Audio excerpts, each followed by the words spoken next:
Selamat malam, shalom semuanya, dimanapun Bapak Ibu berada, saudara sekalian berada. Kembali malam ini kita akan lanjutkan pelajaran kita, pendalaman Alkitab secara online, seri manusia.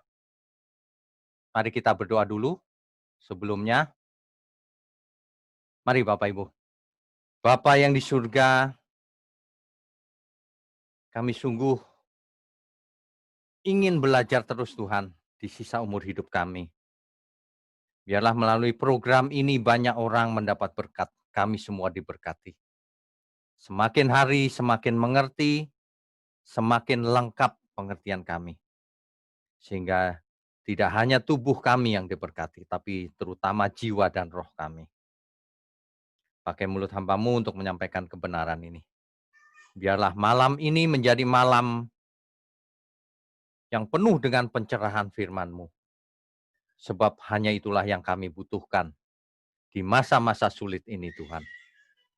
Biarlah semua ini menyenangkan hati Tuhan. Terima kasih Bapa, hanya dalam nama Tuhan Yesus kami berdoa. Amin. Amin. Oke, Bapak Ibu sekalian, sebentar kita akan review sedikit saja pembelajaran kita di sesi yang lalu. Sebentar, saya share screen-nya dulu. Dengan sesi 9, kiamat yang pertama. Banyak orang tidak menyangka bahwa kita pernah mengalami kiamat yang pertama di bumi. Ya, inilah yang akan kita bahas, karena ini dampaknya akan sampai hari ini. Ya.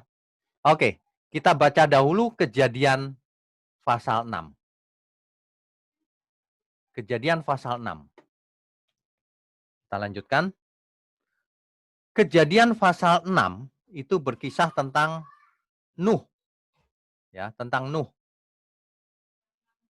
Kita sudah bahas sampai pada ayat 8. Tuhan menyesal bahwa ia menjadikan manusia di bumi. Dan hal itu memilukan hatinya.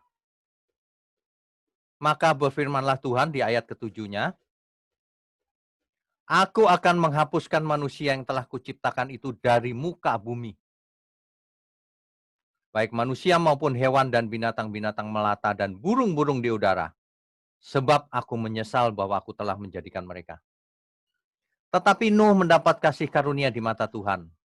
Nah, barulah kita masuk ke zamannya Nuh. Di ayat ke-9, kita baca, inilah riwayat Nuh. Nuh adalah seorang yang benar dan tidak bercela di antara orang-orang sejamannya. Dan Nuh itu hidup bergaul dengan Allah. Maka tidak heran di ayat 8-nya dikatakan, tetapi Nuh mendapat kasih karunia di mata Tuhan. Jadi kalau Tuhan memberikan kasih karunia, ada alasannya. Rupanya Nuh itu orang benar, sehingga Tuhan berkenan atas hidupnya. Tidak bercela di antara orang-orang sejamannya. Dan Nuh itu hidup bergaul dengan Allah. Jadi berlawanan dengan teologi yang mengatakan Tuhan memilih sebagian selamat, sebagian binasa. Nuh dipilih, lihat tuh mendapat kasih karunia, padahal Nuh nggak ngapa-ngapain. Salah. Ini alasannya. Nuh adalah orang benar. Kalau Nuh bukan orang benar ya nggak dipilih oleh Tuhan. Sama hari ini, kalau kita tidak mau menjadi orang benar, bergaul dengan Allah, ya kita tidak dipilih oleh Tuhan. Tuhan tidak akan membuat penentuan sepihak yang tidak beralasan. Calvinisme adalah salah satu teologi yang sangat salah. Tidak sesuai Alkitab. Jadi siapa saja yang mendengar program ini, coba dipikirkan baik-baik. Banyak sekali ayat yang tidak sesuai dengan Calvinisme. Kita lanjutkan pembacaan kita. Kejadian 6 ayat 11 sampai 12. Adapun bumi itu telah rusak di hadapan Allah dan penuh dengan kekerasan. Allah menilik bumi itu. Bapak Ibu tentu ingat di Kejadian 1 ayat 31 bahwa Allah menilai ciptaannya semua itu sungguh amat baik. Nah, sekali lagi setelah air bah, Allah menilik bumi itu dan sungguhlah rusak benar. Sebab semua manusia menjalankan hidup yang rusak di bumi. Jadi semua orang menjalankan hidup yang rusak kecuali Nuh, ya. Di ayat ke-13, berfirmanlah Allah kepada Nuh, aku telah memutuskan untuk mengakhiri hidup segala makhluk sebab bumi telah penuh dengan kekerasan oleh mereka. Jadi aku akan memusnahkan mereka bersama-sama dengan bumi. Barulah ini perintah Tuhan terhadap keluarga yang akan diselamatkan, yaitu Nuh. Buatlah bagimu sebuah bahtera dari kayu gofir. Bahtera itu harus kamu buat berpetak-petak dan harus kau tutup dengan pakal dari luar dan dari dalam. Beginilah engkau harus membuat bahtera itu.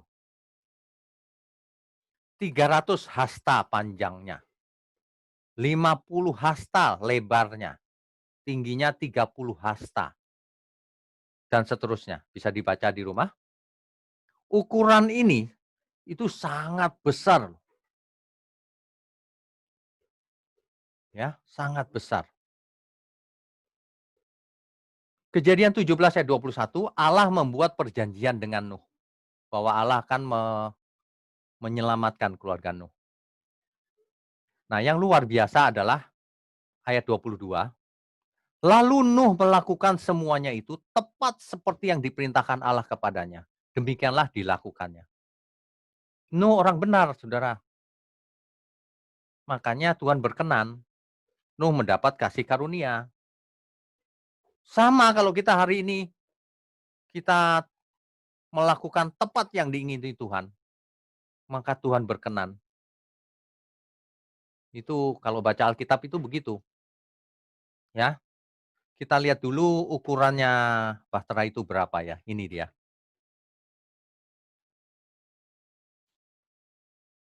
Jadi bahtera ini kalau dibaca di Alkitab nanti itu memakan waktu 75 tahun pembangunannya dari kayu gofir tadi. Bayangkan membuat kapal selama 75 tahun. Kalau zaman sekarang tidak mungkin ya. Dari bayi sampai umur tua masih buat kapal ya nggak kuat pasti. Tapi Nuh umurnya kan panjang hari itu. Jadi membuat kapalnya 75 tahun. Ingat ukurannya tadi, panjangnya 300 hasta, lebarnya 50 hasta, dan tingginya 30 hasta. Itu kalau dikonversi ke meter ya.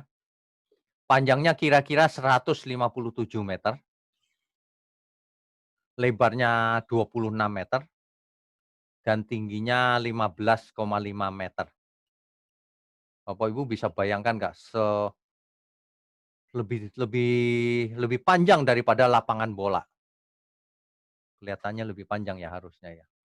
Eee, tingginya rumah berapa tingkat itu, dari kayu gofir. Yang luar biasa adalah ini zamannya Nuh loh. Pakai apa ia mengerjakan semuanya itu? Di masa lalu ada banyak bangunan yang membuat kita geleng-geleng. Kita tidak mengerti bagaimana membuatnya. Dengan teknologi hari ini pun sudah sulit, apalagi pakai teknologi hari itu. Kalau kita lihat Borobudur, piramida di Mesir, Bait Allah yang batunya besar-besar. Bagaimana dulu bisa menyusun ke atas, sekarang masih ada piramida. Bagaimana Nuh membuat, bahtera ini, begitu besar dari kayu, kok nggak tenggelam? Apakah Nuh sudah menguasai teknologi? Kita tidak tahu. Tapi Tuhan yang memberikan ukurannya. Sehingga Nuh tidak bertanya apa-apa, Nuh melakukan tepat seperti yang dikehendaki oleh Tuhan. Ini dia luar biasanya Nuh. Kita harus meneladani ketaatannya Nuh. Kalau Tuhan mau A, kita lakukan tepat A seperti yang Tuhan inginkan. Jangan suka-suka sendiri, ya. Oke, kita lanjutkan.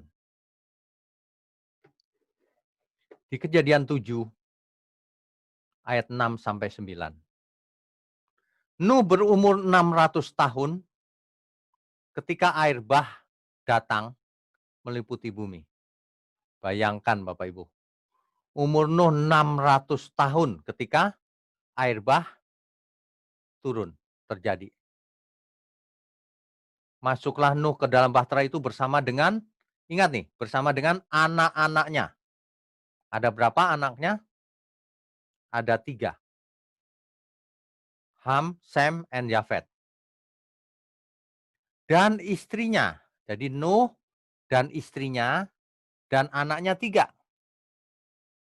Dan istri anak-anaknya 3 lagi. Jadi total ada berapa yang masuk ke dalam bahtera?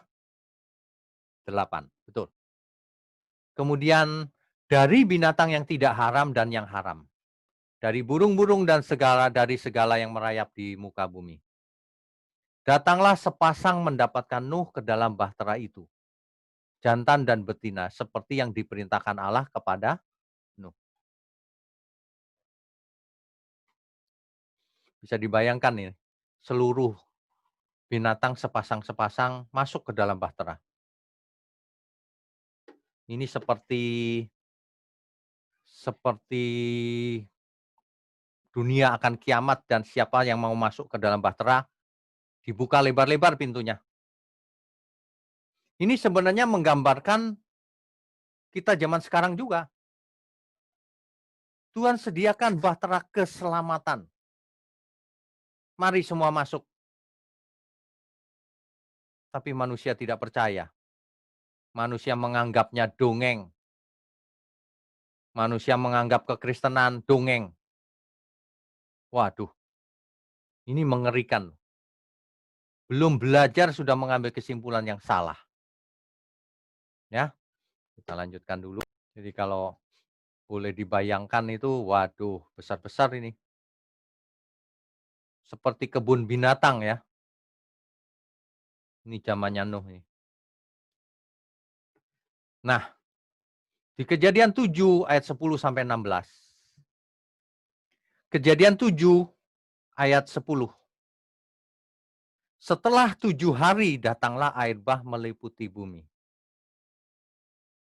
Pada waktu umur Nuh 600 tahun dan seterusnya. Pada hari itulah terbelah segala mata air samudera raya yang dahsyat dan terbukalah tingkap-tingkap di langit. Bapak Ibu kalau baca ini, pada hari itulah terbelah segala mata air samudera raya yang dahsyat dan terbukalah tingkap-tingkap di langit. Tingkap, memangnya langit ada tutupnya? Kan tidak. Ini adalah gaya bahasa bahwa hujannya begitu deras.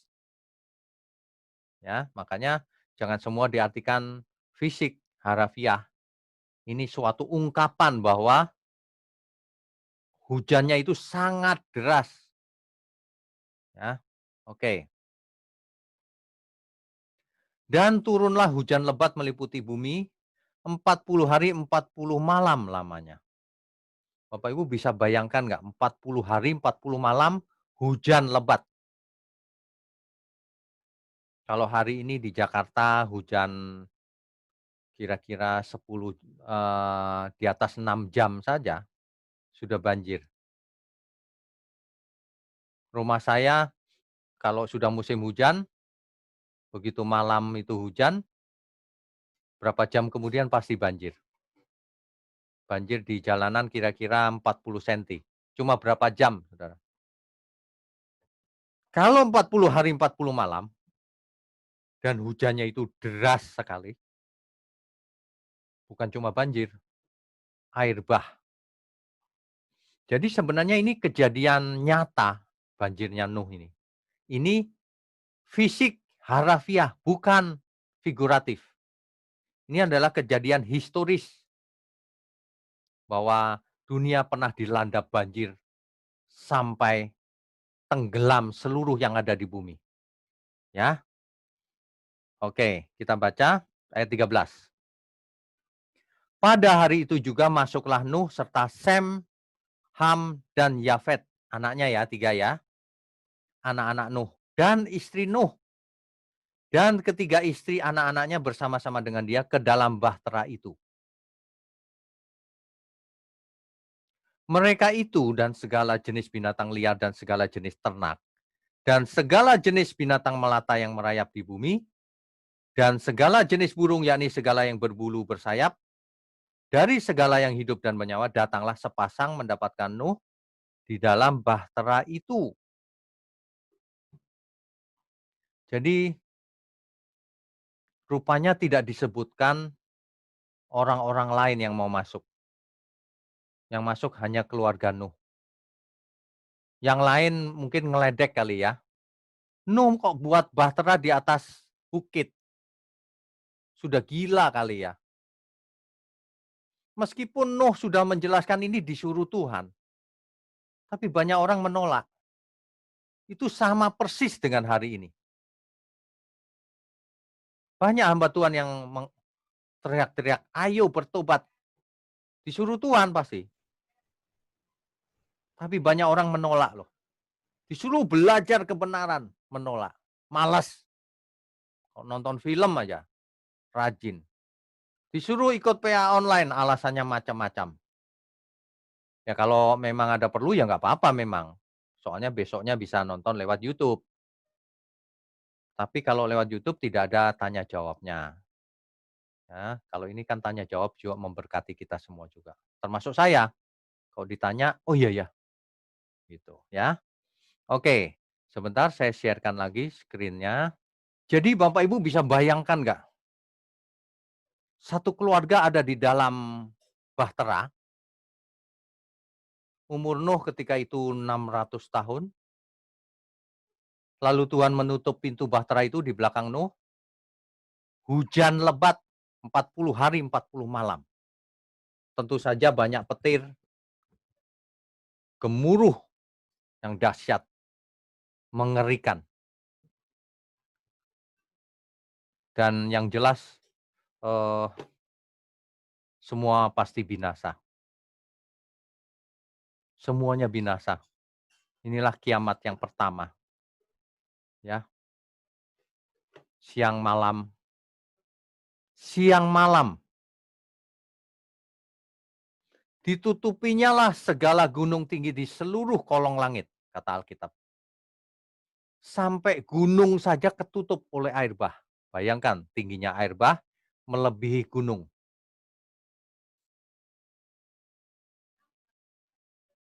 Lalu mati binasalah segala yang hidup. Hanya Nuh dan semua yang bersama dia di dalam bahtera itu yang hidup. Dan berkuasalah air itu di atas bumi 150 hari lamanya. Jadi air bah itu 150 hari lamanya.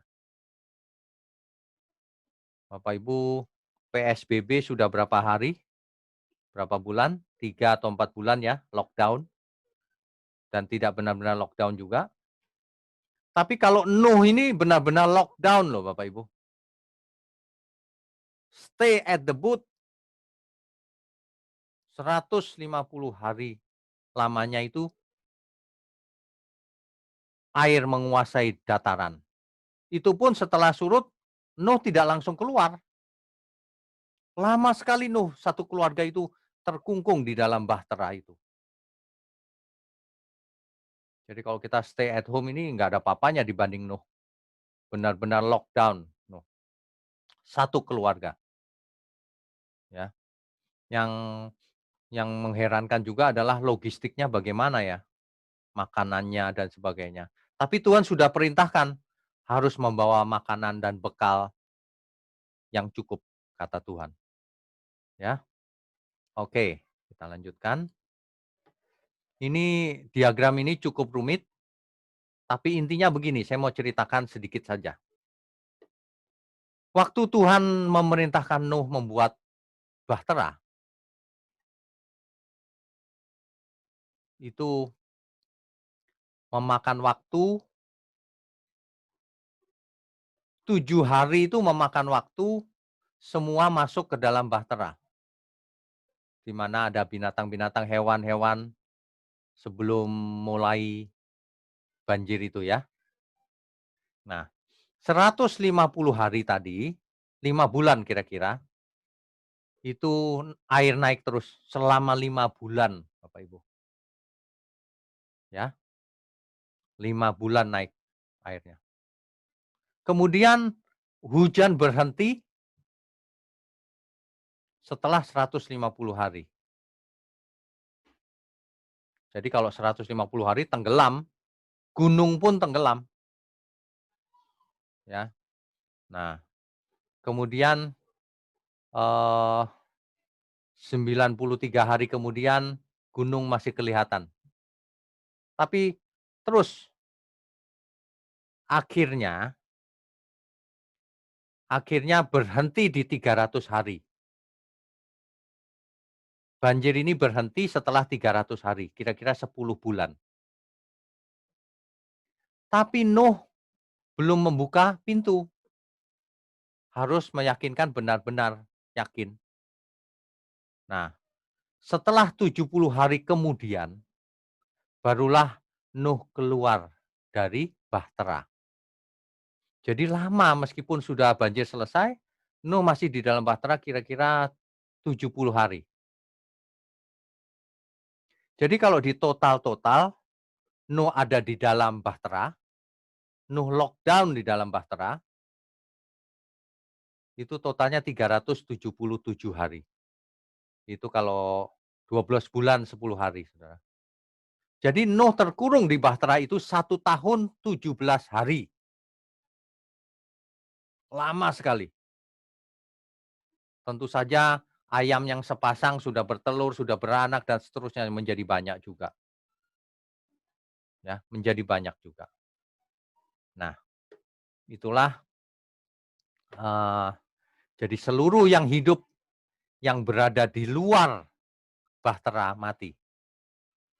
Lukisan ini hanya ilustrasi bahwa setelah kering banyak sekali orang yang mati, sedangkan bahtera itu mendarat di salah satu puncak Ararat, Gunung Ararat, ya. Itu Kejadian 8 ayat 14 sampai 19. Coba kita lihat apa Kejadian 8 ayat 14 sampai 19 ini.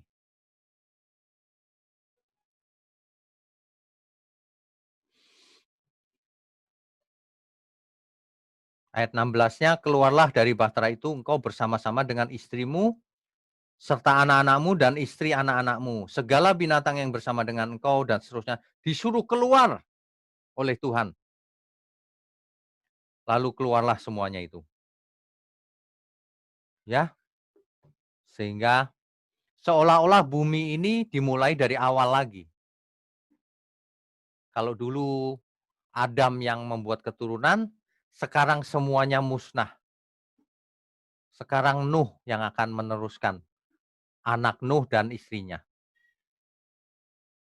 Jadi sebenarnya keturunan manusia yang sekarang adalah keturunan dari Nuh. Nuh itu nenek moyang manusia, tentu saja Adam yang pertama. Tapi setelah semuanya mati tinggal Nuh. Jadi Nuh memulai lagi dari awal jumlah manusia di bumi, ya. Bahtera Nuh ini mendarat di Ararat. Kalau kita lihat, peta ini, Mount Ararat ada di sini Bapak Ibu, yang dilingkari ini. Di bawahnya sini ada kota Niniwe, ada Babylon yang di bawah itu sekitar di situ adalah tempat tinggalnya Abraham nantinya, kita akan sampai di sana nanti, pembahasannya di sekitar sini, negeri Ur Kasdim. dan ini adalah Sungai Eufrat. Ingat Eden dulu mengalir Eufrat bukan? Jadi Eden ada di sekitar sini, ya. Nah, Mount Ararat ini atau Gunung Ararat ini bukan gunung fiktif. Ini adalah peristiwa historis, bukan figuratif. Bukan figuratif ya. Jadi kalau kita lihat ini, jadi ada pegunungan Ararat. Nah, yang namanya Gunung Ararat ini dia. Jadi Bahtera Nuh itu mendarat di sini, di Mount Ararat. Ini fotonya Gunung Ararat hari ini. Ini ada di Turki, ya. Kejadian 8 ayat 4. Dalam bulan yang ketujuh pada hari yang ke-17 bulan itu, terkandaslah Bahtera itu pada pegunungan Ararat. Ini gunungnya Bapak Ibu. Jadi peristiwa di Alkitab itu harafiah, historis, benar-benar terjadi. Karena semuanya ada sampai hari ini. Nah, eee, hari ini ada satu museum yang dibuka di Gunung Ararat ini, dan seorang arkeolog menemukan ada kapal besar yang masih ada di bawah tanah. Kita tidak tahu apakah itu benar-benar kapal Nuh, apakah bertahan sekian ribu tahun, ataukah itu kapal yang lain, kita tidak tahu. Tetapi hari ini kalau kita pergi ke sana, kita bisa pergi ke museum ini, pameran dari kapal yang ditemukan itu, ya. Jadi Alkitab itu bukan dongeng, peristiwa historis. Kejadian 7 ayat 13. Pada hari itu juga masuklah Nuh serta Sem, Ham, dan Yafet, anak-anak Nuh, dan istri Nuh dan ketiga istri anak-anaknya bersama-sama dengan dia ke dalam bahtera itu. Coba kita lihat ya. Uh, ini ada apa ini? Kok ada huruf Mandarin di sini? Saya mau sharingkan sesuatu yang luar biasa, Bapak Ibu. Di huruf Mandarin itu, huruf Chinese itu, ada huruf Chuan, itu artinya kapal. Artinya kapal, Bapak Ibu. Nah, huruf Chuan ini kalau kita perhatikan baik-baik, ini huruf Chuan ini artinya adalah kapal, boat.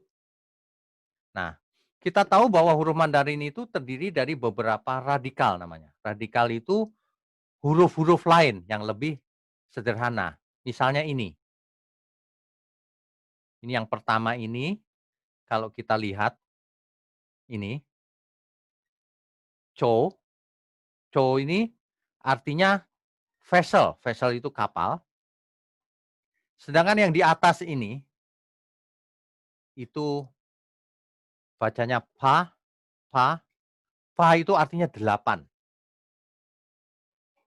Sedangkan yang di bawah ini yang seperti mulut ini, bacanya ko. Ko itu ko, ko itu memang mulut, gambarnya seperti mulut, artinya mulut.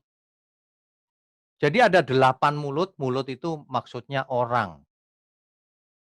8 orang di kapal, itu menggambarkan kapal besar. Ini kebetulan atau tidak ini? Mungkin ada banyak orang yang mengatakan ini kebetulan. Tapi nanti kalau kita belajar sudah sampai kepada Menara Babel, nanti saya akan berikan banyak contoh bahwa tidak mungkin itu kebetulan. Ada banyak huruf-huruf Mandarin yang bercerita tentang Alkitab. Sampai hari ini hurufnya masih ada. Jadi bukan kita yang merekayasa. Contohnya ini. Huruf kapal besar itu adalah ada 8 orang di dalam kapal. Kok 8? Ya itu kalau kita tahu itu Nuh. Bukan kali Pak. Nah, tunggu tanggal mainnya. Nanti kalau kita sampai kepada Menara Babel, kita akan lihat satu persatu. Huruf Mandarin itu kok bisa ya bercerita tentang kitab Kejadian, ya. Nanti kita akan lihat. Sementara Bapak Ibu perhatikan baik-baik. Kita tidak mengada-ada, tidak ngepas-ngepasin, ya. Oke. Jadi huruf Mandarin itu memang menggambarkan kitab Kejadian. Banyak sekali huruf-hurufnya. Bukan satu, 2, 3, 4, sampai 10, bukan. Ratusan cerita tentang sejak Adam sampai nanti, ya. Oke, itu memang misteri, tapi saya tahu jawabannya. Nanti kita akan bahas di kemudian berapa sesi ke depan. Kita lanjutkan. Kejadian 8 ayat 20 sampai 22. Lalu Nuh mendirikan bahtera, mendirikan mesbah maksud saya, bagi Tuhan, dari segala binatang yang tidak haram dan dari segala burung yang tidak haram. Diambilnya nyalah beberapa ekor. Bapak Ibu kalau yang kritis, "Loh kok beberapa ekor Pak? Yang masuk kan cuma sepasang." Ya gampang jawabannya. Di dalam bahtera aja 1 tahun, ya sudah beranak, bertelur, beranak dan sebagainya sudah banyak. Lalu ia mempersembahkan korban bakaran di atas mezbah itu, ya, gitu. Nah, ketika Tuhan mencium persembahan yang harum itu, berfirmanlah Tuhan dalam hatinya, "Aku tak akan mengutuk bumi ini lagi karena manusia. Sekalipun yang ditimbulkan hatinya adalah jahat dari sejak kecilnya. Dan aku tak akan membinasakan lagi segala yang hidup seperti yang telah kulakukan." Perhatikan baik-baik, gaya bahasa personifikasi. Ketika Tuhan mencium persembahan yang harum itu, bukan berarti Tuhan sukanya barbeque, daging hewan dibakar lalu Tuhan suka harum, bukan. Tuhan suka persembahan yang tulus, hatinya tentu saja. Lalu sehingga Tuhan melihat bahwa dan Tuhan berjanji tidak akan mengutuk bumi ini lagi. Tidak akan mengutuk bumi ini lagi sekalipun manusia itu jahat sejak kecil. Ingat, kenapa manusia bisa jahat sejak kecil? Karena kodrat dosa yang sudah menjalar ke dalam dunia ini, ke seluruh manusia. Kita sudah bahas itu di sesi yang lalu. Dan aku tak akan membinasakan lagi dari segala yang hidup seperti yang telah kulakukan. Jadi Tuhan janji tidak akan ada lagi pemusnahan seperti zaman Nuh ini. Jadi kalau kita lihat film 2012, itu tidak alkitabiah. Karena Tuhan sendiri yang berjanji bahwa tidak akan ada lagi pemusnahan seperti zaman Nuh. Tidak ada, ya. Jadi Tuhan berjanji tidak akan ada lagi seperti zamannya Nuh, air air bah maksudnya. Itu Tuhan berjanji, ya. Oke. Perjanjian antara Allah dengan Nuh dan keturunannya bahwa tidak akan ada lagi air bah untuk memusnahkan bumi. Ini Kejadian 9 ayat 9 sampai 17, ya. Hal itu ditandai dengan nanti Bapak Ibu baca ya, perlahan-lahan. Saya kan harus cepat supaya dapat intinya. Lalu Tuhan memasang busur pelangi di langit. Ini kalau orang yang kritis bertanya, pelangi itu kan karena pembiasan, Pak, peristiwa fisika biasa. Bapak Ibu jangan terlalu kaku. Kalau baca Alkitab itu, kita harus tahu maksudnya, oh Tuhan berjanji, begitu saja, nggak usah, eee, pelangi ingatlah pelangi itu, gitu maksudnya. Peristiwa pelanginya peristiwa fisika, iya benar, tetapi Alkitab mau menekankan bahwa Tuhan berjanji tidak akan ada lagi air bah, itu maksudnya, ya. Oke, kita lanjutkan. Nah, yang lebih penting adalah kita perlu ingat bahwa Alkitab kita itu jangan dibaca hanya perjanjian lama, harus sampai perjanjian baru, harus sampai ujung akhir, kesimpulannya apa. Ternyata kisah Nuh ini di Matius 24 ayat 37 dan Lukas 17 ayat 26, di perjanjian baru, Tuhan Yesus mengutip kisah Nuh ini bukan sebagai dongeng loh, sebagai historis, peristiwa nyata untuk membandingkan dengan kedatangannya kelak, kedatangan Tuhan kelak. Coba kita baca Matius 24 ayat 37. Matius 24 ayat 37. Ini dia. Sebab sebagaimana halnya pada zaman Nuh, demikian pula halnya kelak pada kedatangan Anak Manusia. Jadi perjanjian baru itu sering mengutip peristiwa di perjanjian lama untuk menjelaskan kejadian yang akan datang. Inilah yang tidak boleh dilewatkan. Kalau cuma zamannya Nuh, ya semua orang tahu kisahnya Nuh. Tetapi kalau dampaknya apa sampai hari ini, nah inilah yang mesti kita teliti. Ya. Baca Alkitab harus teliti. Ayat 38-nya coba kita baca. Sebab sebagaimana mereka pada zaman sebelum air bah itu makan dan minum, kawin dan mengawinkan, sampai kepada hari Nuh masuk ke dalam bahtera, ayat 39-nya, dan mereka tidak tahu akan sesuatu. Sebelum air bah itu datang dan melenyapkan mereka semua, demikian pula lah halnya kelak pada kedatangan Anak Manusia. Nanti waktu Tuhan Yesus datang lagi, halnya seperti zamannya Nuh. Orang-orang anggap enteng. Nggak mungkin banjir bahtera, banjir air bah nggak mungkin. Kalau gerimis mungkin. Begitu.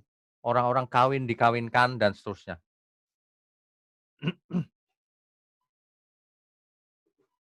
Ini yang membuat peringatan ini Tuhan Yesus. Jadi kita semua kalau belajar, ya harus belajar sama Tuhan Yesus. Kalau enggak sama siapa? Banyak orang Kristen aneh. Belajar perjanjian lama tapi tidak ditarik ke dalam perjanjian baru. Nggak tahu maunya apa. Ayat-ayat tiap kali khotbah atau buat KKR atau apa perjanjian lama yang dikutip. Doa pakai perjanjian lama. Sudah sampai ke perjanjian baru, Tuhan sudah mau datang, masih pakai perjanjian lama terus. Nggak bisa maju. Kalau orang mau jadi agama Yahudi, Yahudaisme, perjanjian lama, betul. Tapi kalau mau jadi Kristen, sampai perjanjian baru. Semua harus dibaca. Jangan perjanjian lama terus yang diomongin. Kecuali sedang belajar Biblika. Betul. Kecuali sedang belajar sastra Ibrani. Betul. Itu pun harus ditarik ke perjanjian baru. Kalau enggak bisa salah nanti. Bisa salah mengerti. Ya. Oke, kita lanjutkan dulu. Ini dia, yang penting itu ini. Ada satu pelajaran yang kita mesti camkan baik-baik malam ini. 2 Petrus 3 ayat 3 sampai 7. 2 Petrus 3 ayatnya yang ketiga sampai ke 7. Coba kita baca dulu ya, Bapak Ibu.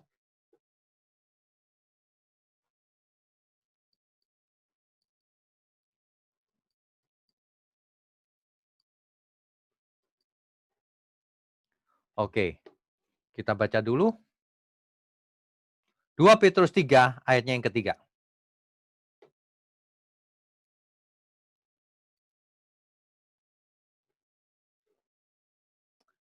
Yang terutama harus kamu ketahui ialah bahwa pada hari-hari zaman akhir akan tampil pengejek-pengejek dengan ejekan-ejekannya.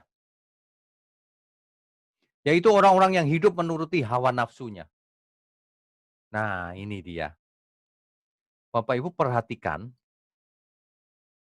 Alkitab mengatakan begini, pada zaman akhir akan ada pengejek-pengejek, orang yang ngejek, ngeledekin. Bukan hanya dengan mulut loh, dengan cara apa? Ini dia.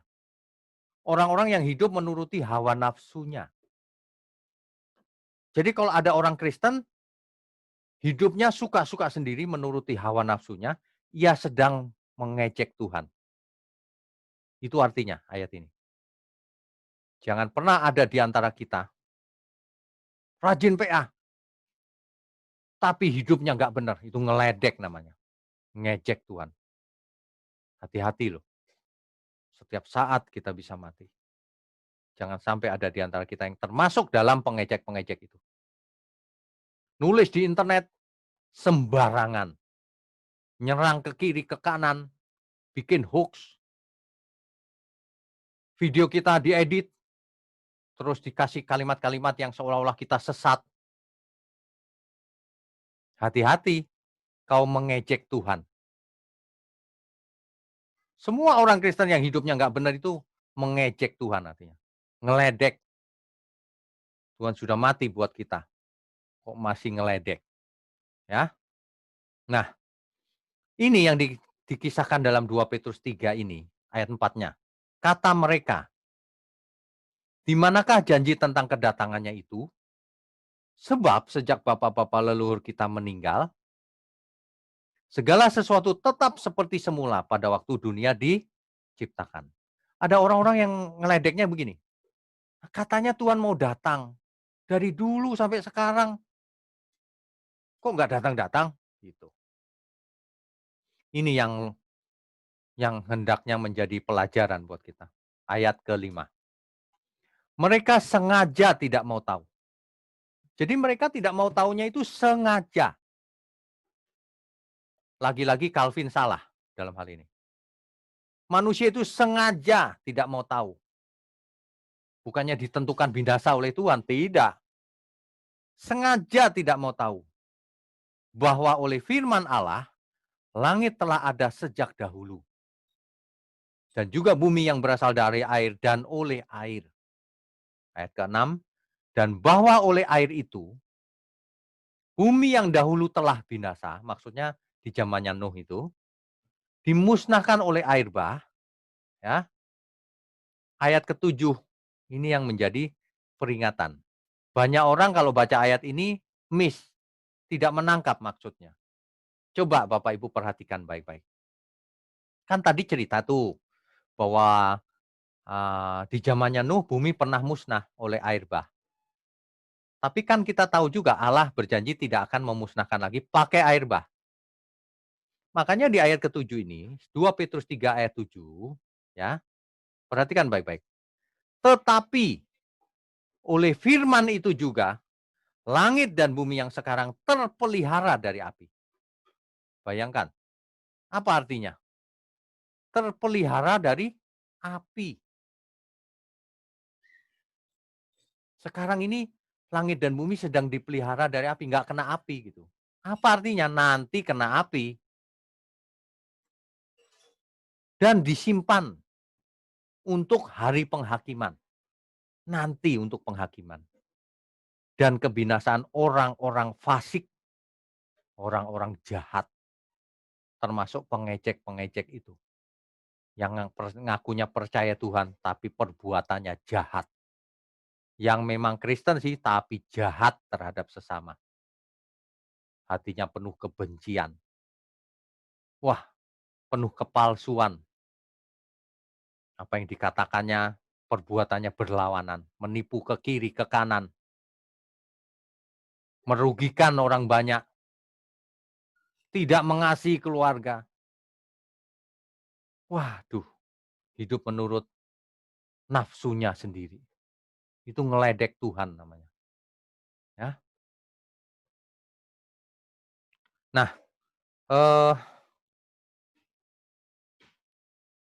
yang luar biasa itu ya, Bapak Ibu ya. Ini ayat ini nanti dibaca sampai habis di rumah ya. Di ayat ke-11 ini intinya. Jadi jika segala sesuatu ini akan hancur secara demikian, jadi kalau semuanya akan hancur, hancurnya seperti apa? Ayat 10 kita harus baca, tadi kita belum baca. Tetapi hari Tuhan akan tiba seperti pencuri. Kok seperti pencuri, Pak? Iya, maksudnya datangnya tidak diketahui lebih dahulu, ya. Pada hari itu langit akan lenyap. Bapak Ibu bisa bayangkan nggak kalau langit lenyap dengan gemuruh yang dahsyat. Waduh, itu mengerikan itu. Dan unsur-unsur dunia akan hangus dalam nyala api. Dan bumi dan segala yang ada di atasnya akan hilang lenyap. Akan terbakar oleh api. Jadi kalau dulu zamannya Nuh itu habis oleh air bah, nanti akan habis oleh api. Bumi maupun semua yang ada di atasnya. Waduh, ini gawat. Tidak bisa lagi orang pakai pesawat mau melarikan diri, Pak. Nggak bisa. Karena yang di atas pun terbakar semuanya, termasuk udara ini terbakar. Tidak ada seorang pun bisa melarikan diri, Bapak Ibu. Nah, makanya sebelum itu terjadi, ayat 11-nya dibaca. Jadi jika segala sesuatu ini akan hancur secara demikian, betapa suci dan salehnya kamu harus hidup. Betapa suci dan salehnya kamu harus hidup. Ayat 12-nya yaitu kamu yang menantikan dan mempercepat kedatangan hari Allah. Sesungguhnya kita sedang menantikan langit yang baru dan bumi yang baru, Bapak Ibu. Kita lihat dulu ya.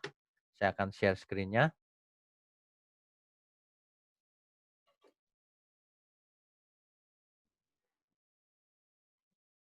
Ya. Jadi Bapak Ibu, kiamat yang terakhir itu tidak akan ada yang selamat, tidak ada bahtera, tidak ada pesawat terbang dan sebagainya. Semua orang akan dibawa, orang kudusnya Tuhan akan dibawa ke langit baru, bumi baru. Dan bumi dan segala isinya dan yang ada di atasnya akan habis oleh api. Ya, coba catatan ayat kali ini 2 Petrus 3 ayat 10 tadi itu. Tetapi oleh firman itu juga langit dan bumi yang sekarang terpelihara dari api dan disimpan untuk hari penghakiman dan kebinasaan orang-orang fasik oleh api ya. Next. Nah, ini yang perlu kita pelajari dengan lebih dalam malam ini. Betapa suci dan salehnya kamu harus hidup. Apa artinya suci dan saleh? Dalam terjemahan New King James, di situ dikatakan bahwa to be in holy conduct and godliness. Kita lihat dulu teks aslinya ya. Teks asli Alkitab seperti apa. Ini dia. Di dalam teks asli Alkitab Perjanjian Baru, tentu saja berbahasa Yunani aslinya, manuskripnya. Inilah manuskrip yang sudah dijadikan teks NA28 namanya, NA28. Nestle Island 28. Ya. Bunyinya adalah untuk yang tadi itu, betapa suci dan salehnya kamu harus hidup. Bunyinya adalah Hagiais Anas Trophais Kai Eusebeiais. Artinya hagios. Hagiais itu asal katanya hagios. Ini dia.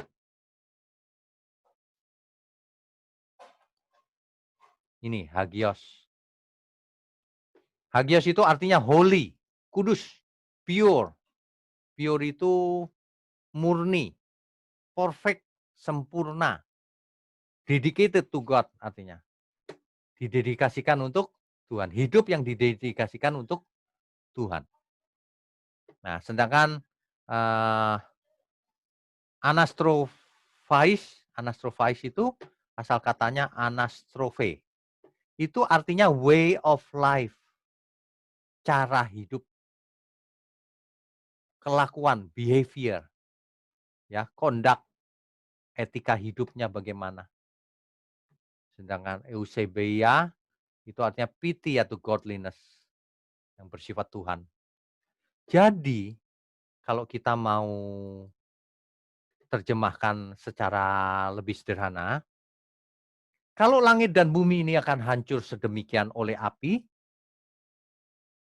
maka seluruh hidup kita, cara hidup kita, perbuatan kita, karakter kita, itu harus kudus, harus murni, tak bercacat, tak bercelah, harus sempurna, dan semuanya itu harus dipersembahkan untuk Tuhan. Ini intinya. Jadi orang yang tidak mau, dia akan binasa. Padahal kisah Nuh sudah dipakai untuk memperingatkan bahwa Tuhan bukan tidak peringatkan loh. Nuh sudah mengajak banyak orang untuk masuk, tapi tidak ada yang satupun yang mau rupanya. Hari ini kita sudah mengajak banyak orang supaya bertobat, tapi rupanya tidak banyak orang yang bertobat. Ya, kita sangat terkadang kita capek juga loh. Khotbah gitu, tapi orang anggap enteng, ngeledek, seolah-olah apa yang kita khotbahkan itu karangan kita gitu. Padahal ini firman Tuhan. Firman Tuhan disebut firman kebenaran, word of truth. Jadi tidak pernah bohong. Itulah yang akan terjadi. Hidup kita ini sebenarnya kita dihidup di zaman anugerah. Enak. Kita sudah diberi petunjuk bahwa nanti langit dan bumi akan hancur loh ya oleh api. Oleh karena itu, kita harus hidup seluruh hidup kita bagi Tuhan. Kudus, tak bercacat, tak bercela, tidak jahat, menjadi berkat bagi sesama, melakukan semua yang diperintahkan Tuhan. Itu karena langit dan bumi akan hancur. Jadi kalau kita hidup seperti itu, barulah kita dibawa ke langit yang baru dan bumi yang baru. Sebab yang sekarang akan hancur oleh nyala api. Jadi teologi yang mengatakan surga itu nanti ada di bumi, Pak, itu salah. Wong ayatnya sudah jelas, langit dan bumi yang baru. Orang boleh berargumentasi, oh baru maksudnya yang lama ini sedang direnovasi, Pak, diperbaharui. Maaf, tidak ada di Alkitab. Jangan ngarang-ngarang sendiri, ya. Kita harus strict pada Alkitab. Semua informasi yang di luar Alkitab sebaiknya tidak dipakai. Alkitab sebaiknya jangan dipikir menurut pikiran sendiri. Kalau baca Alkitab harus mengerti konteksnya apa. Ini dia. Jadi demikian Bapak Ibu, malam ini kita sedang belajar. Meskipun pelajaran kita berasal dari kitab Kejadian, tapi dampaknya akan sampai hari ini. Kalau kita ingat Nuh, kalau kita hidup di zaman itu, kita mau masuk bahtera itu. Kalau kita hidup di zaman ini, kita mau ikut Tuhan. Tentu saja harus hidup kudus, tak bercacat, tak bercela. Amin ya, Bapak Ibu ya. Amin. Amin. Oke, malam ini kita akan lanjutkan dengan seperti biasa, tanya jawab. Yang akan bertanya silahkan raise hand. Saya co-host bisa tolong dibuka. Ya Pak, kita Ya, masuk dalam pertanyaan pertama dari Ibu Deborah. Silakan Ibu Deborah. Ibu Deborah, silakan. Mari.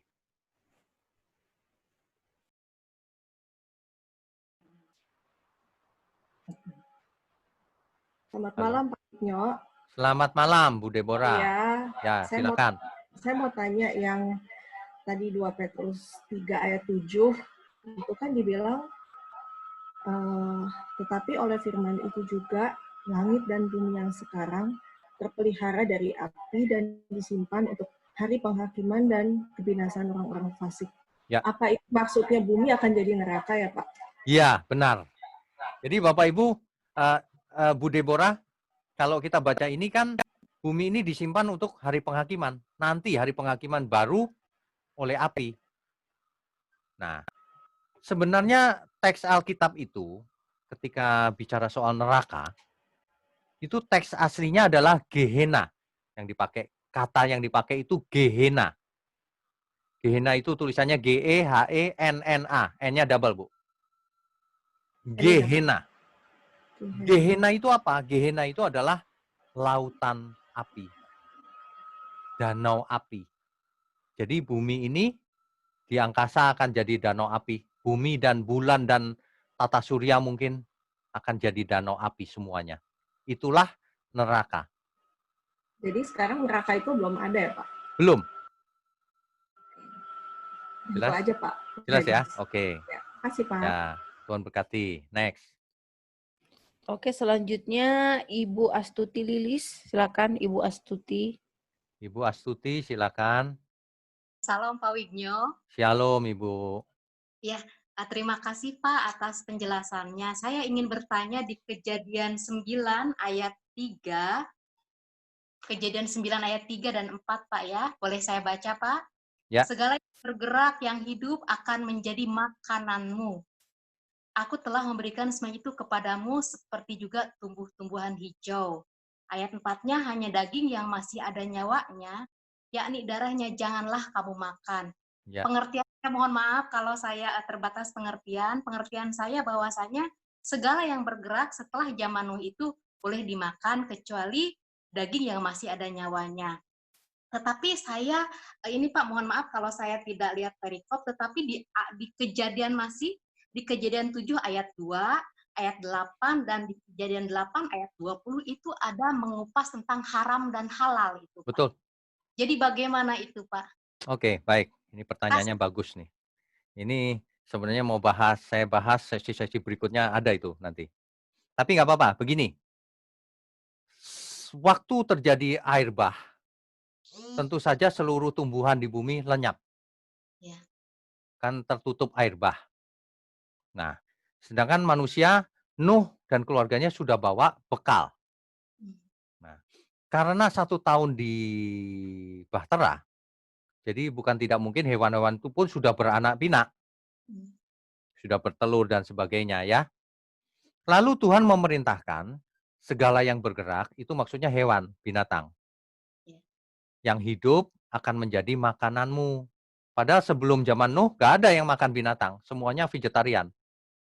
Nah, sejak ini, maka makan binatang. Tetapi ingat, nah inilah yang semua kita harus selalu ingat. Jangan pernah fokus pada satu ayat. Nanti kalau fokus satu ayat, begini. Segala yang bergerak boleh dimakan tuh. Jadi nanti ada yang bergerak sedikit dimakan sama dia.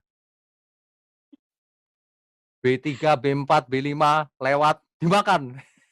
Itu ayatnya gitu. Waduh, ini pembenaran namanya. Satu ayat harus digabung dengan ayat-ayat yang lain. Meskipun binatang itu boleh dimakan, tapi ada yang haram, ada yang halal. Ada yang kotor, ada yang bersih gitu loh maksudnya. Konteksnya itu bukan orang makan terus dosa, bukan. Nanti suatu hari saya akan bahas itu teologi of food itu. Makanan itu ada yang haram, kenapa? Kotor. Jangan kau makan. Nanti kalau dibaca di Alkitab ada tuh, itu menjijikkan. Kotor maksudnya, bukan itu dosa. Gitu. Nah, itu nanti bisa kita bongkar teks Ibraninya. Kata apa yang dipakai dan sebagainya ya. Tapi yang ada darahnya jangan kamu makan, gitu loh. Nah, nanti di ayat lain lagi ada lagi begini Bu, jangan pernah kamu makan lemak binatang maksudnya. Dan seterusnya. Makanya seluruh harus dibedah sesuai dengan topik dan konteksnya, baru kita dapatkan kebenaran, gitu ya. Sementara ini Ibu tanya ayat ini ya artinya bahwa sejak itu manusia makan daging, tapi ada yang halal, ada yang haram. Nah, yang halal dipersembahkan bagi Tuhan, dimakan juga, yang haram tidak. Iya, Dan ini akan berlanjut nanti ketika zamannya Taurat, baik, Pak. ya. Itu Ya, dulu baik. ya, Bu. Ya, terima kasih Oke. banyak, Bu Ya, Nyo. Tuhan berkati. Nah, saya ingatkan bagi Bapak Ibu yang baru mengikuti pendalaman Alkitab ini, kita sudah sampai sesi 9 ya. Nanti sesi 10-nya judulnya Tubuh, Jiwa, dan Roh. Nah, untuk Bapak Ibu yang baru join, silahkan install aplikasi yang namanya Online Bible Study. Di sana ada banyak bahan yang saya bagikan, saya sharingkan, saya bagikan setiap hari supaya bisa melengkapi pembahasan kita ini. Sehingga Bapak Ibu kalau lihat tiap hari nanti anget terus, ingat terus gitu yang kita bahas. Bahkan ada tambahan-tambahan di sana. Ya, kan semuanya juga gratis ini, semua kita bagikan sebagai berkat juga untuk kepentingan kita semua. Kita yang perlu firman, bukan Tuhan yang perlu kita. Amin ya. Oke, sebelum kita sudahi, mari kita berdoa. Mari Bapak Ibu, sebentar ya, mari kita berdoa. Bapa di surga, malam ini kami sungguh dicerahkan bahwa kami tidak mau buat salah Tuhan. Dalam seluruh hidup kami mau seperti Nuh yang hidup tak bercacat, tak bercelah. Khususnya di zaman anugerah ini. Kami mau lakukan tepat sesuai keinginan Tuhan. Seperti Nuh juga tepat melakukan apa yang Tuhan perintahkan. Terima kasih Bapa. Tuhan berkati terus program ini sampai kapanpun Tuhan mau. Malam ini kami mau sudahi pertemuan ini dan kami percaya Tuhan berkati terus program ini. Terima kasih ya Tuhan, ada tangan-tangan yang mendukung pekerjaan ini. Tuhan berkati satu persatu, baik keluarga besarnya, bisnisnya, apapun yang ia kerjakan. Setiap kami Tuhan berkati agar hidup kami menjadi berkat bagi sesama juga. Dan semua orang yang ikut serta dalam program ini. Co-host, Saudari Twenty, Ripka, dan juga Putri, Tuhan berkati rumah tangga mereka, keluarga mereka. Tuhan berkati hidup mereka. Juga seluruh yang hadir malam ini, Tuhan berkati satu persatu. Ampuni segala kesalahan selama ini. Ajari terus sehingga ke depan mereka pun berubah seturut kehendak Tuhan. Terima kasih Bapa, hanya di dalam nama Tuhan Yesus, Tuhan dan Juru Selamat kami yang hidup. Kami berdoa dan ucap syukur. Amin. Amin Bapak.